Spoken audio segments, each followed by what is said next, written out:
உலகத்திலே கான்பிடன்ஸ் எது தெரியுமா அதிகமா கொடுக்கும்? பணம். ஆக்சிஜனுக்கு அப்புறமா ரெண்டாவது விஷயம் வந்து பணம் தான். ஏன்னா அக்கௌண்ட்ல காசையில வச்சுக்கோங்களேன், அப்படியே நொந்து நூடுல்ஸ் ஆகி கான்பிடன்ஸே இருக்காது. என்னடா வாழ்க்கை இப்படி ஆகி போச்சு, இப்பதான் 10ஆம் தேதியாவது ஒண்ணுமே இல்லை அப்படின்னு ஒரு ஃபீலிங் வந்ததுன்னா அப்படியே டிப்ரெஷன்ல போயிடும். கரெக்டா? நம்ம அக்கௌண்ட்ல காசே இல்லை அப்படின்னா நம்ம சிந்திக்கிறதே எப்படி இருக்கும்னா, எப்படி வாழ்க்கையில சர்வை பண்ண போறோம், எப்படி சாப்பாட்டுக்கு என்ன வழி பண்ண போறோம் தான் யோசிப்போம். ஆனா இதே உங்க அக்கௌண்ட்ல ஒரு 10 லட்சம் ரூபாய் இருந்து வச்சுக்கோங்களேன், எப்படி இன்னும் வளரலாம் வாழ்க்கையில அப்படின்ற எண்ணம் தான் இருக்கும். ஆனா உங்க அக்கௌண்ட்ல இதே 1 கோடியோ 10 கோடியோ இருந்ததுன்னா, இல்ல 100 கோடியோ இருந்ததுன்னா, எப்படி நம்ம புதுசா ஏதாவது உருவாக்கலாம் அப்படின்னு தோணும்.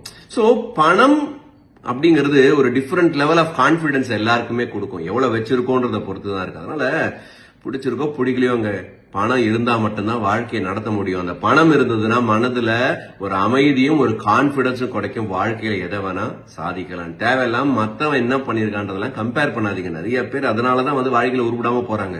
அவன் அவ்வளவு வச்சிருக்கானே, அவன் ஏமாத்தி தான் ஏன் சம்பாதிச்சிருப்பான்னு. அவன் மலை உச்சிக்கு ஏறிட்டான். அவன் ஏறும் போது அவன் கஷ்டத்தை நம்ம பார்க்கல.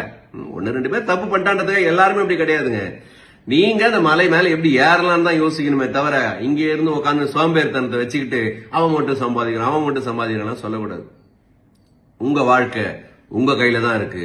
பிறக்கும் போது ஏழையா பிறந்தோமே, அது உன் தப்பா இருக்க கூடாது. ஆனா இறக்கும் போது நீ ஏழையா பிறந்தா அது சத்தியமா